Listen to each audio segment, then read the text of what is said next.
What's up, sneaker fans? Thanks for tuning in to a More Than Hype review. Want to start off this video by saying happy holidays to all of you out there watching this video, liking the video, subscribing to the channel. I really do appreciate it. The holiday season also means, if you're a sneaker fan, a lot of holiday releases. Last week I put out a video for the Cool Grey 11s, and then this week in the Yeezy department we got the reflective version of the Beluga colorway, which is an interesting choice by Adidas to cap off the year because that Beluga colorway was the first colorway of the V2s. It's been many years since we saw that first release, and we haven't really gotten to see any evolution in the 350 series aside from the V2, at least not in the same way as the 700 in the V2, then the V3, then the movement. That is until we got these today, the 350 V2 compact. So with all that said, let's get into this review, starting with the packaging. And right off the bat, the packaging is different. You can see that it is noticeably smaller, dare I say compact, but we do get that same 350 in that Yeezy font up top. Same style of this very minimalistic plain brown box. On the side, written knit in that same Yeezy font. Adidas logo on the bottom. Nothing on this side. Now, the first thing I thought of when I saw this box was the 450s. There's a few design elements on the 350 that very much remind me of the 450. And that reminder starts with the packaging. So like I said, smaller packaging, more compact packaging. Taking a look now at the label here. Yeezy 350 V2 Compact made by Adidas. Looking at the label, official name is YZY or Yeezy 350 V2 Compact. Style code GX9401. This is the slate blue colorway. Now, another thing that I want to note here is that the 450s were actually made in Germany. Adidas is headquartered in Germany, but they rarely make shoes or rarely manufacture goods in Germany. But as you can see here, these are made in China.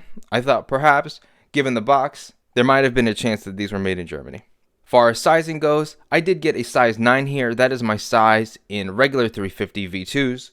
If you don't know already, those run small, so you have to size up. However, I found that with the 350 V2 compacts, they do run a little bit more true to size, so I did not have to size up here. I would have been much better with just an 8.5. This is men's sizing, so the conversion to women's is always one full size up for Adidas, so this size 9 in men's would be a size 10 in women's. Now, let's take a look at the shoes.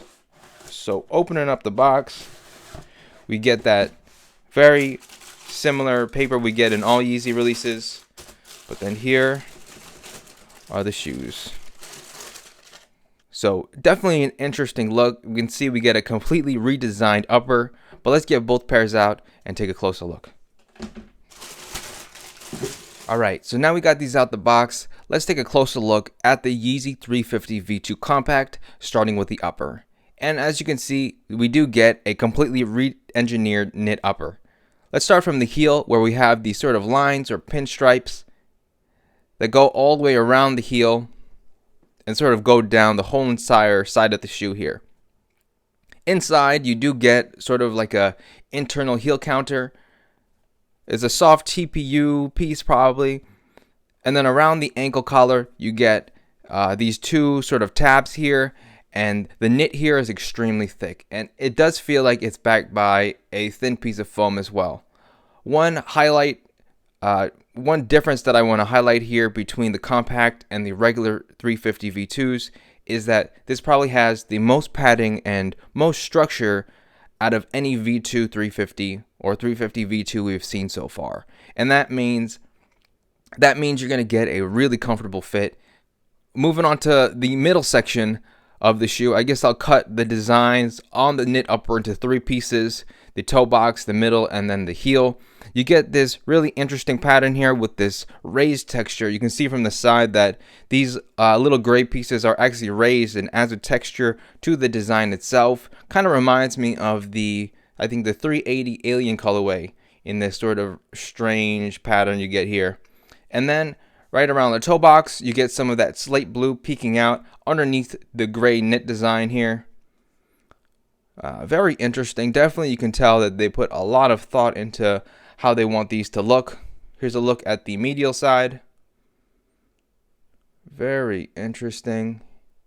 And then just taking a look at the tags here, your regular tags. But the thing to note is this piece here. So Adidas has a End Plastic Waste initiative.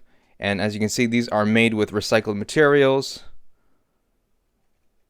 You've probably heard of the stuff they're doing with Parlay, but it looks like they're doing a similar thing with the Yeezys as well.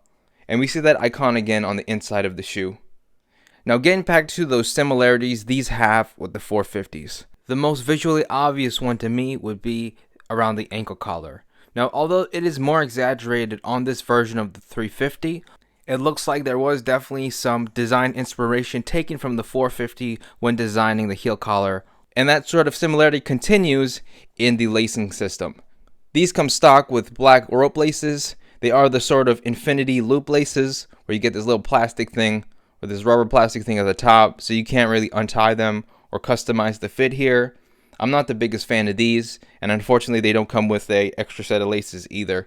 So if these are too tight, you just have to cut them, which is kind of a bummer. But the notable part here is the eyelets. So just like the 450, the compact also gets these integrated eyelets into the knit upper.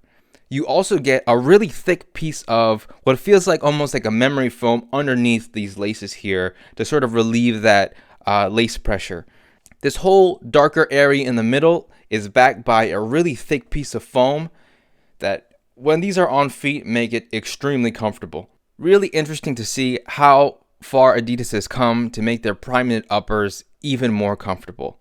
I'd say you probably didn't think it was possible, but this is the most sock-like Yeezy so far. They really do feel like nothing on your feet, which is amazing. And another reason these feel so good is the sort of seamless transition from the knit upper to the sock liner.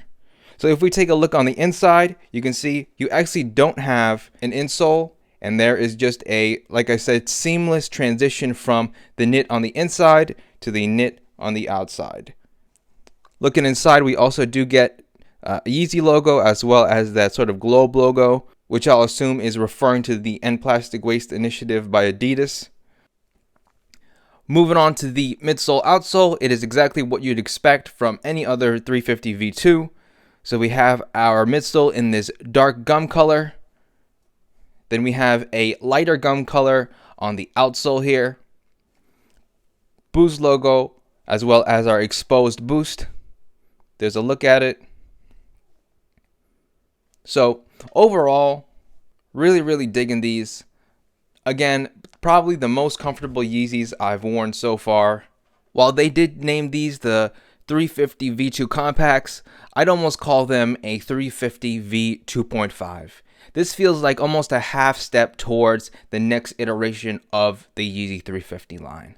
I'd say probably in around the next year we can expect the V3 to look something like what we see here.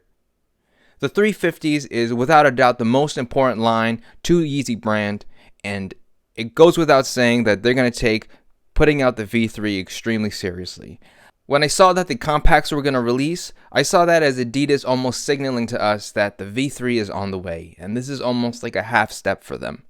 But that's all I have to say about these. Thanks for watching. Let me know what you think about the Yeezy 350 V2 compacts. Don't forget to like and subscribe for more sneaker content, and I'll catch you on the next video.